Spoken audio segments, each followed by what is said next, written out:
another Board Game Breakfast. I'm Tom Vasel, and I'm here to welcome you to a video about all sorts of things in the world of board gaming. Hey, if you're anywhere in South Florida, or even North Florida, what do I care?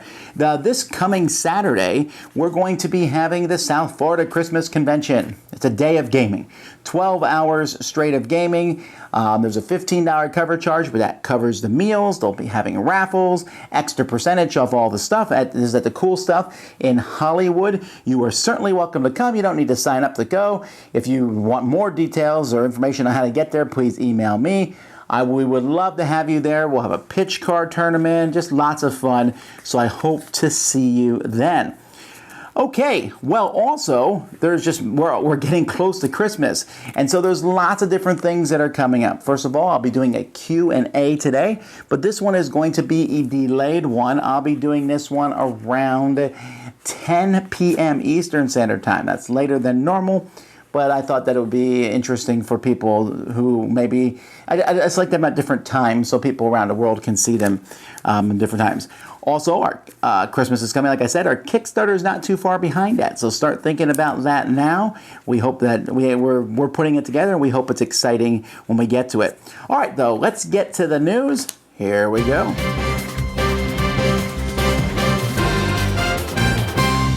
In the news this week, we will start out with Fantasy Flight Games, who have announced another expansion for Elder Sign. It's called Omens of Ice. Now, the last expansion for Elder Sign was very highly received.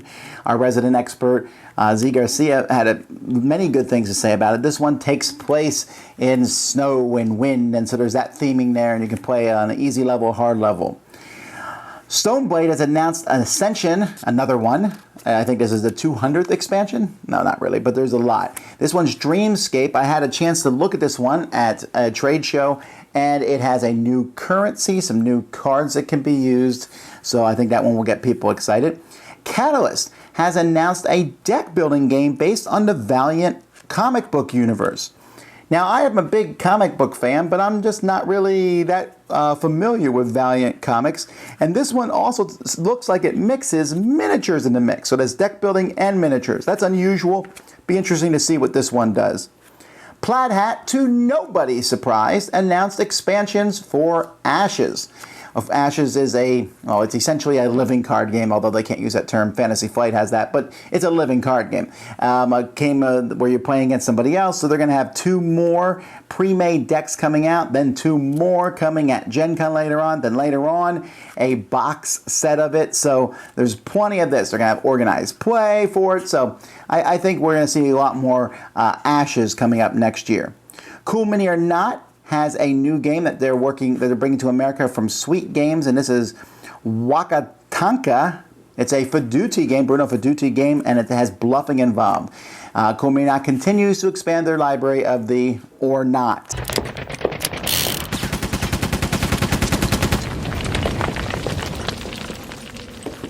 Hey, I'm Tom Vasel. Jason Levine. We have a question today that says, how picky are you when you are buying a game, a used game, okay?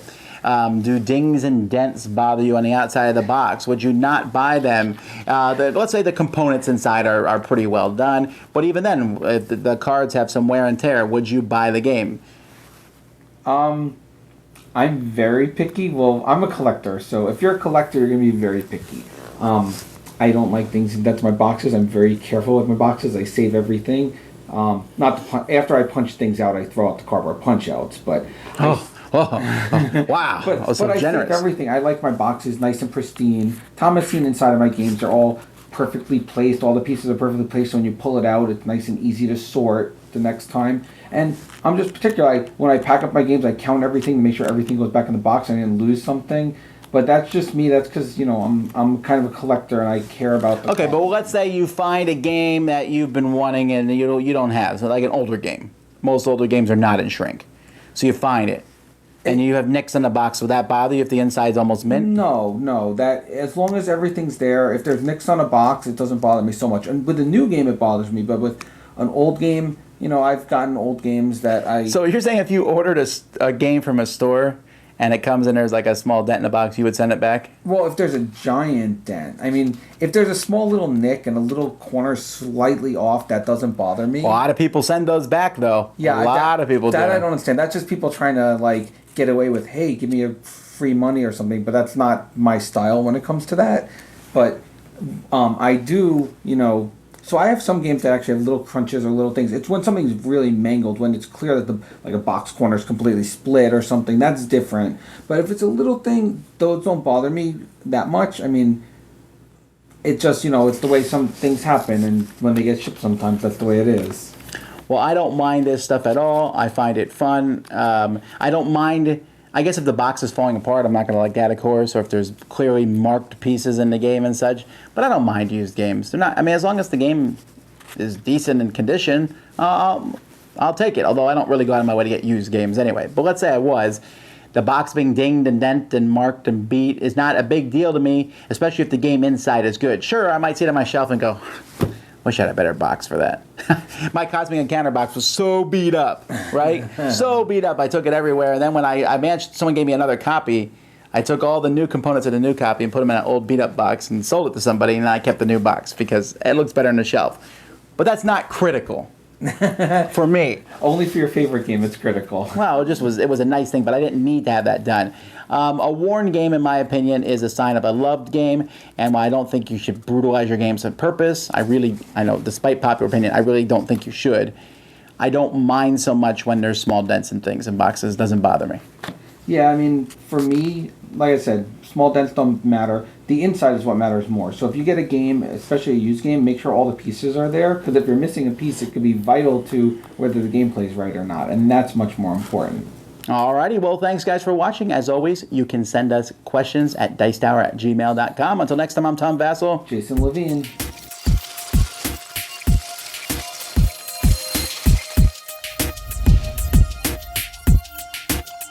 Okay, so this week we're going to try something a little different, and I am going to talk about a recently released Dungeons & Dragons expansion book, namely the Sword Coast Adventures Guild.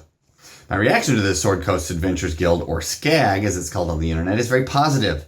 It is mostly fluff, with just a little bit of crunch mingled through, but not in a way that feels annoying or wasteful. So what they did is they boiled the Forgotten Realms down to one book, right? So you don't need to sort through like 1,000 different R.A. Salvatore books. We spent a lot of time on the Forgotten Realms wiki. This is really important because Wizards of the Coast has decided that the Forgotten Realms is going to be the campaign setting for D&D. That's where their new movie is going to be based. That's where Lords of Waterdeep is based. And that's where their new video game, Sword Coast Legends, is based. I have not played that, but if you have and you've enjoyed it, let me know. Now, this is going to come as a disappointment to those of us who prefer Mystara or Ravenloft or Eberron.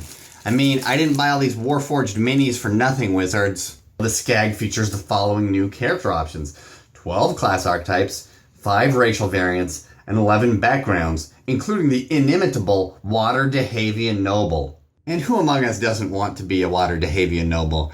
I want to be the one who gets bonus points for building buildings. There are no new feats, prestige classes, equipment, or spells, but there are 4 new cantrips. Now, one of the problems in retrospect that people found with the 3rd and 4th editions of D&D was the splat books, wherein a surfeit of material was released. There was just too much material out there every month for anyone to conceivably use in a campaign, but people were buying, so of course Wizards kept selling.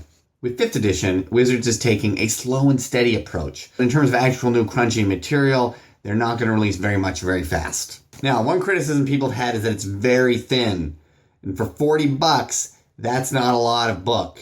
However, if you buy it on CoolStuffInc.com, it only costs $27. At least that's what I paid. So, good luck and enjoy gaming. Whitleypedia judgment, 18/20.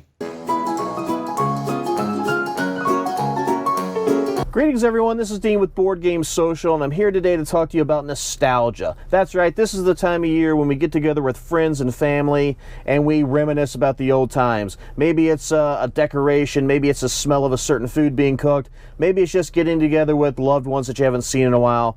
But it's something in that triggers a nostalgic feeling within us and takes us back to our misspent youth.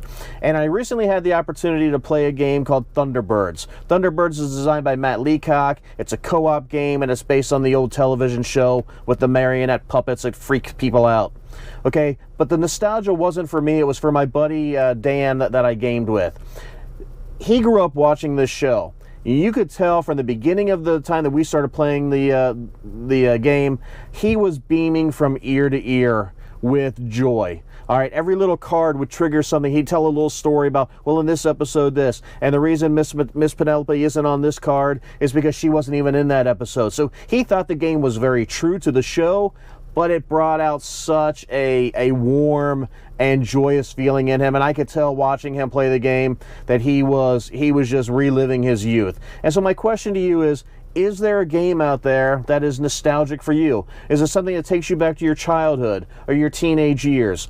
And I racked my brain. I don't know if I've played a game that really does that for me. Yes, I could play Axis and Allies, and it would remind me of gaming with my high school buddies. But I really can't think of one that takes me back to my youth, my younger days. And so is there one out there for you? Is there one that maybe I'm going to look into it. I'm going to come back with an idea of some games that maybe will do that for me. But let us know in the comments below. What games take you back to those nostalgic days? Until next time, take care, everyone.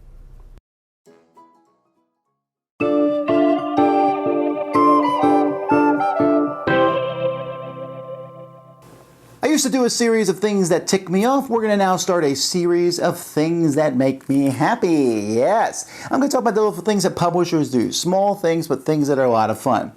Recently, I played a game called Race to the North Pole. I no longer have all the pieces for that game to show you, but they came with little tokens. There's like tokens in many different games. This is a token from a different game. But when you're punching out these tokens, I'm always scared when I punch out tokens because several years ago, I punched out a game and threw away the sprues and then found I was supposed to keep the sprues. I've had games where you punch out tiny pieces that obviously look like garbage and then you find out, oh, we were supposed to keep those. So now I keep everything until we play the game. Then I'm like, okay, we don't need that stuff. But on Race to the North Pole, they had counters that had little trash cans on them. This was something to be thrown away. So there was lots of them in the game because it had a board with holes punched out. Are you supposed to keep these holes? No, because they all had little trash cans on them. What a great thing. It didn't cost them that much more to put it on. You know, recently I opened another game and had a bunch of white tiles in the middle of it. Do I keep these white tiles? Putting those little trash cans on would have solved that problem. I think it's a great thing. I'd love to see more companies do it. It's neat because it's easy to punch them and say, yeah, this is garbage. Get rid of it. A neat thing. So that's something that made me happy.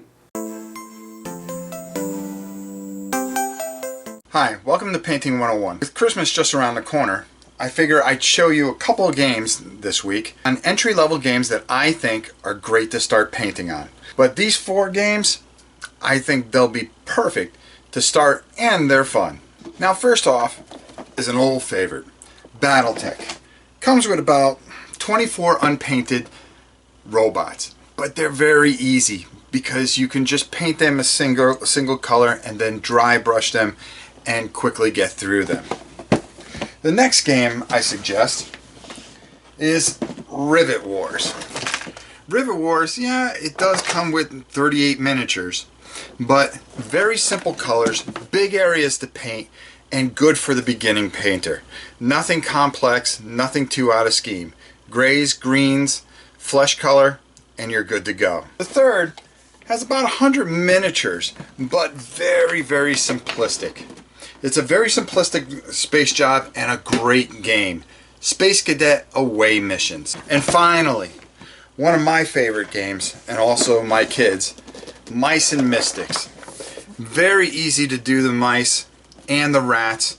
Very single color, a lot of dry brushing, and very simplistic beginning skills are needed for these. So there you have it. A couple of games to choose from for that person that may just want to be starting to paint this year. So that's it for now.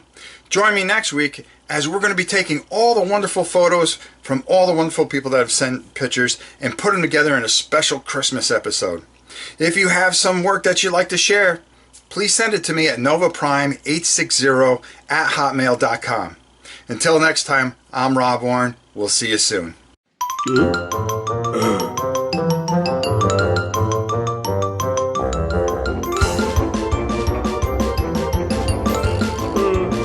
From the Dice Tower this week, plenty of reviews coming up. I'm going to be taking a look at the expansion for Russian railroads, German railroads, Stinky Business, a bunch of kids games, Chaz Alfredo, Sandman, 10 to Kill, the best treehouse ever. I'll be taking a look at the 2-player game version of Epic. You can play more than 2 players, but I'll be concentrating on the 2-player version of that.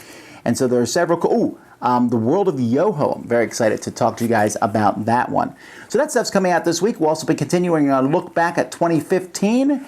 The best games from 2015. That will be coming out soon, so pay attention for that. We have reviews from everyone else, including Z and Sam, that will be coming this week. And so I hope that you guys enjoy all of that. This week will be slightly lighter than previous weeks just because the Christmas holidays are upon us, but we have enough content that I think you will enjoy it.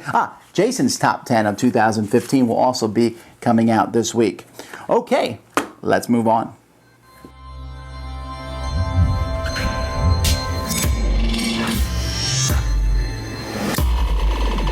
Hello, Chaz Marler from Pair of Dice Paradise here. And it's that time of year, time to arbitrarily look back on the year that was and list one's most and least most favorite board gaming experiences from the last 12 months. Woohoo! I myself began this annual inessential mental exercise by reviewing the list of games that I played this year. And when I did so, I discovered that it included quite a few social deduction games. Well, that's no surprise though, because I really enjoy them and they make me smile. But while reminiscing on the actual gameplay experiences, I discovered something striking. I don't really like them and they make me frown. Confused? I know I am, but that may be the AA battery I accidentally swallowed this morning. But also confusing is the question of why. Why would this genre of games that sounds like a perfect fit for me on paper, and that I'm always excited to try, leave me so disappointed?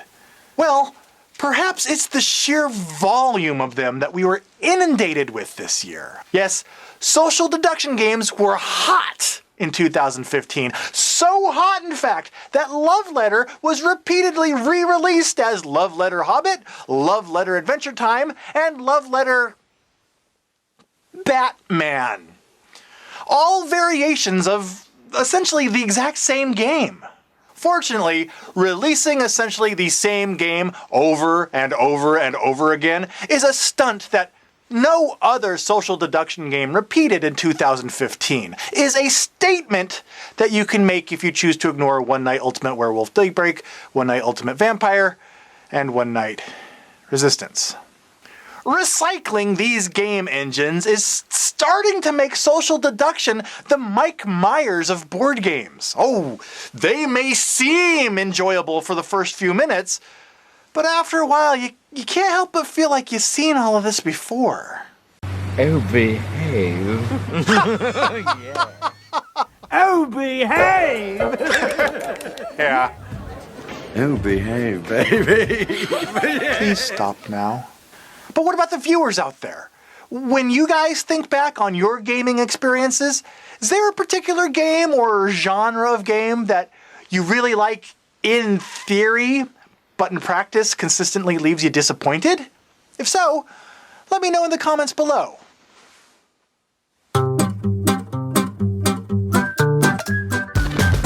Hey folks, is a game good or is it bad? What kind of rating system do people, especially reviewers, use? But everyone has a rating system.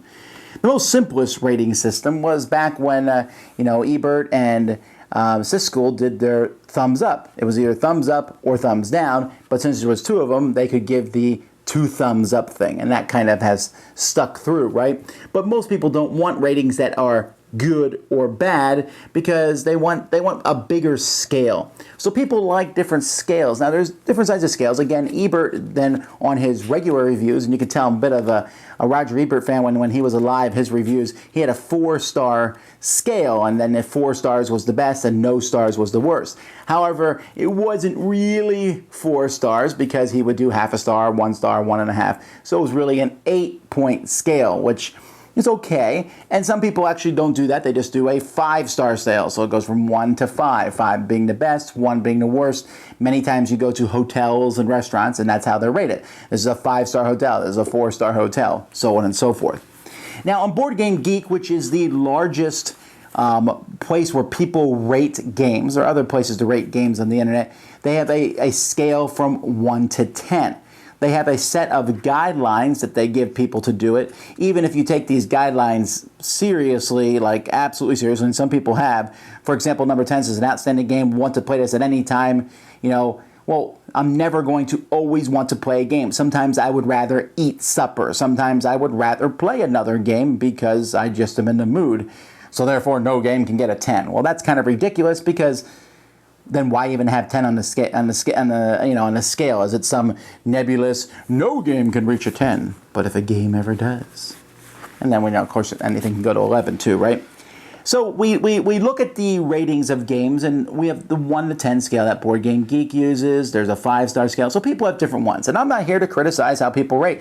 John Richard on the Board Game Blender does the buy, try, or deny. So there's different ways that people rate. I just want to explain a little bit about how I rate my games.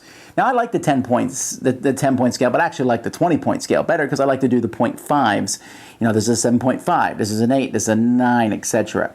But how do I do that? Well, for me, I try to save my 10 ratings for my favorite games. And I used to just do my top 10 were 10s, but now it's probably a little bit more expanded than that. So 10 is like the best. These are games that are my favorites. You'll find them on my top 100 list.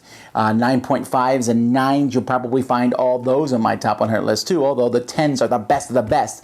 And then the 9s and 9.5s are really, really great.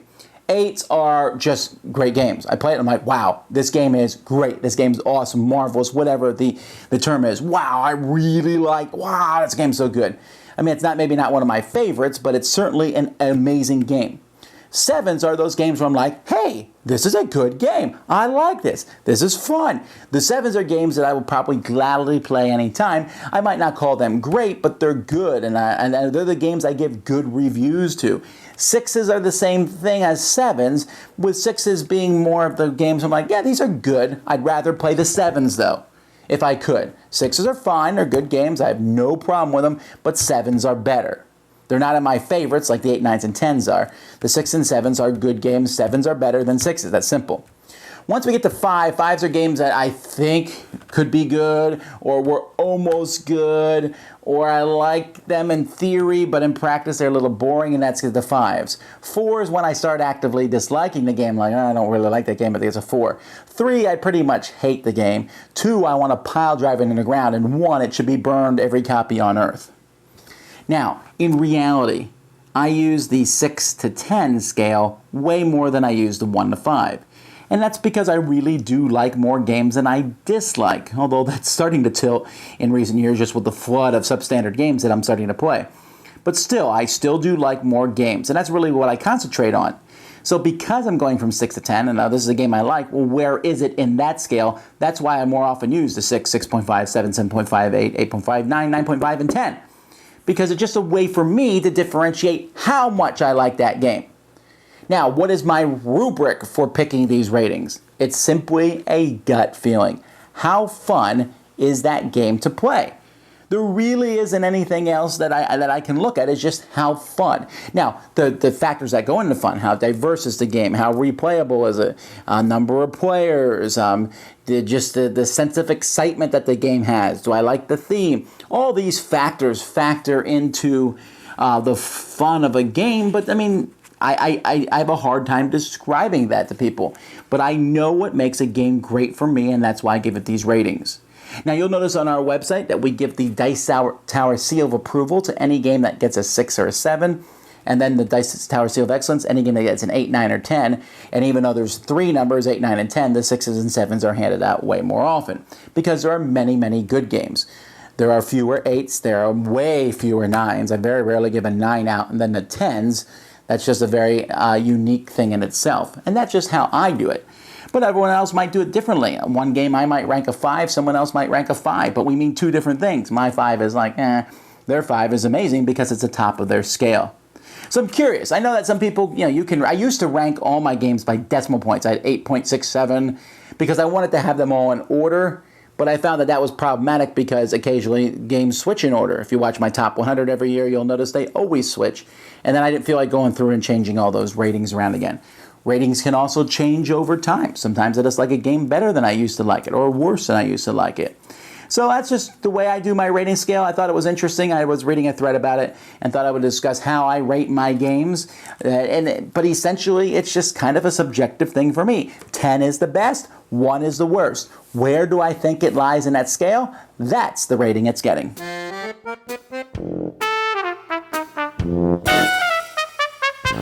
Hello and welcome another week, another episode of The Best and the Worst in Cyril's Brettspiele, and today we are talking about Ticket to Ride. My favorite part on Ticket to Ride is by far you can easily learn the rules. It's so easy, almost everybody can learn it in 5 minutes. You have only 3 options on your turn, which is picking cards like this, when you take a wild only one, or from this one here, placing your wagons down to the board. In this case, you have 4. You can claim this one and get victory points for this, or you can take more of these tickets here and try to resolve this contract. For an example, Montreal to Atlanta or Toronto to Miami. However, exactly this leads me to a little bit of a worst point. The worst point for this game, but it's not so bad at all. There's a huge amount of luck, especially in the base version, because whatever you get on these contracts, let's assume you have one from here, one in the middle, and one on the western side of North America, then it's really hard to fulfill the contract. When you have the luck and draw 2, they are almost very similar. And in the game, you draw more and more of these, you will likely win the game. Thanks, guys. This time I'm pretty sure almost everybody has to tell me a story about Ticket to Ride, Days of Wonder, Cyril's Brettspiele. My name is Niels, and we're seeing each other next time for the best and the worst mechanism ever. Bye-bye.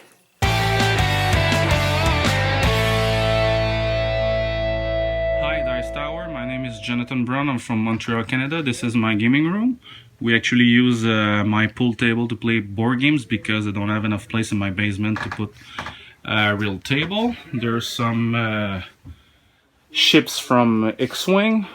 There's shelves full of Blu-rays and DVDs and video games.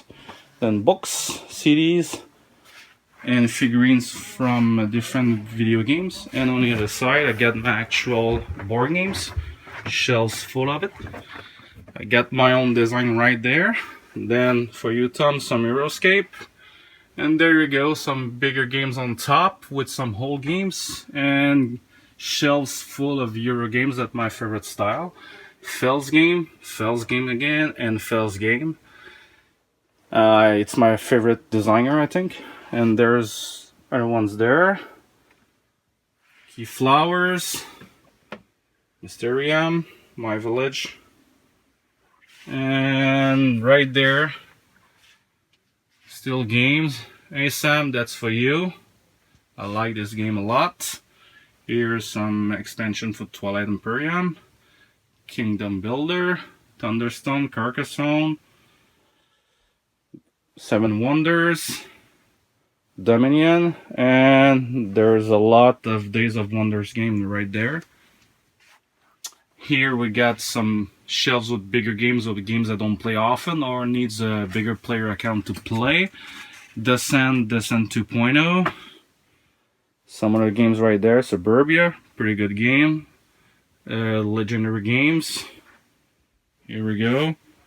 I got my Dice Masters right there, plus cards for Game of Thrones LCGs there. And then my newest games are on top for right now because I don't have enough place to put them all. And other games right there, and those shelves are full of games Mostly games I don't play that often, or little games. So that's my gaming room. Thanks a lot, and enjoy the rest of the show.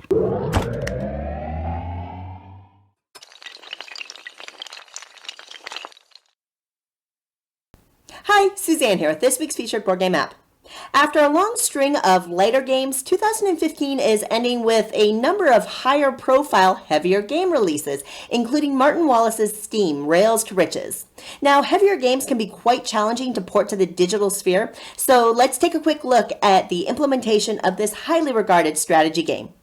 Steam is a classic game of building rails, upgrading engines, and delivering cargo.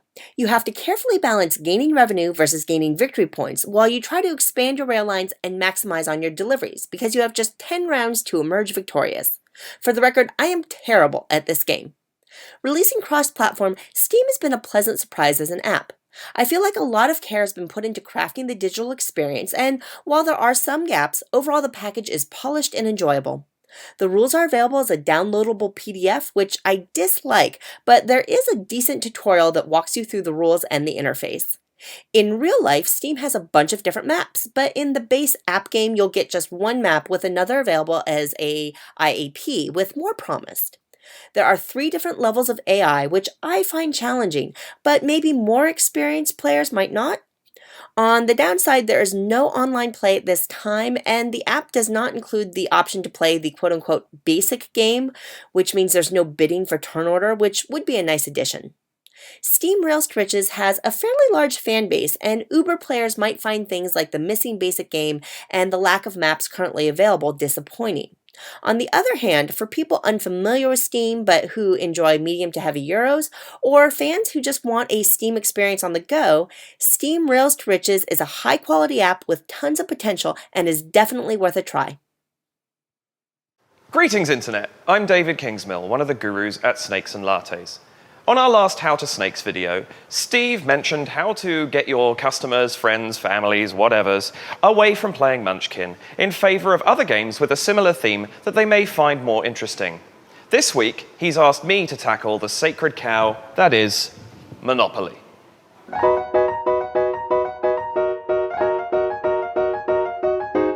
Monopoly is the king of the board game world. No one can deny its success, popularity, or its stranglehold over the world of board gaming for nearly the last century.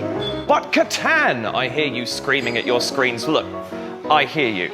But until I can peel a longest road sticker off my Shamrock Shake and get a free Big Mac, Settlers of Catan is just a pretender to the throne. For a game about getting rich in real estate, Stefan Dora's For Sale can't be beaten.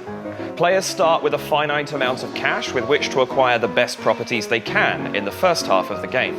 And in the second half, they use those properties to get the most valuable checks. If they want a game about getting rich through sociopathic tendencies, Sid Sackson's I'm the Boss can't be beaten either. Boardroom sharks trying to squeeze every last million out of each deal that they can. If they really want to stick to a pure roll and move game, well, try Randall and Lavor's Formula Day. It doesn't have the same theme, but the roll a die and move your piece aspect to the game will feel comfortably similar. And with the racing theme, everybody gets to play the race car. Dominique Erhard's Marrakesh could fill the void just as well.